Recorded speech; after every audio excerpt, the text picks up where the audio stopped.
We arrived at Ouarzazate in Morocco slightly later than planned, and the MDS flight from Paris landed early. Consequently, all the allocated coach numbers that were pre-arranged for us went out the window. As expected, I ended up in on the last bus, which happened to be a French one. This was my first challenge, not speaking French, of course. We were given a pet lunch and the race road book, which was totally wasted on me, as map reading for a direction dyslexic is a pointless exercise. A 6-hour drive into the desert later, I was the last to turn up in camp. Thankfully, my colleagues had secured me a tent space in one of the 2 UK tents we'd occupied. The tents were open at the front and slept 4 people, and there were foam mattresses to lie on. My first task was to use the toilet.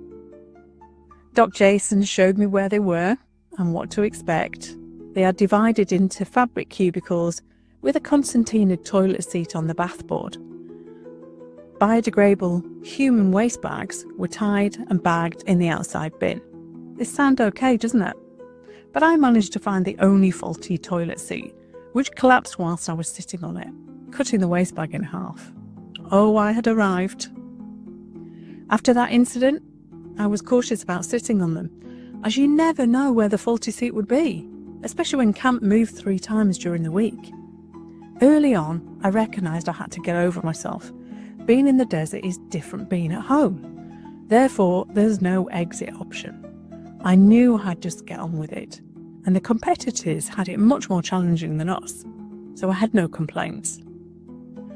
Sadly, my blow-up mattress had a slow puncture. It was completely deflated by the morning and sounded like an empty crisp packet when I turned over. However, it was so uncomfortable without it, so I used to get up in the night and pump it back up again, which I am absolutely sure annoyed my fellow tent mates, as it sounded like a dog panting at the tent's entrance. Waking up to being covered in sand was going to be the norm. It just gets everywhere. That gritty crunch in my mouth from the moment I woke up never went away. However, on the plus side, it does work as a great facial. From the daily sandblasting, my skin had never felt so smooth. The sandstorms that were ever present were like a windy day on the beach at home. I just put my back towards the wind. Never used the ski goggles or buffs to shield my face, but others did. I think that comes with many years of dog walking on the beach.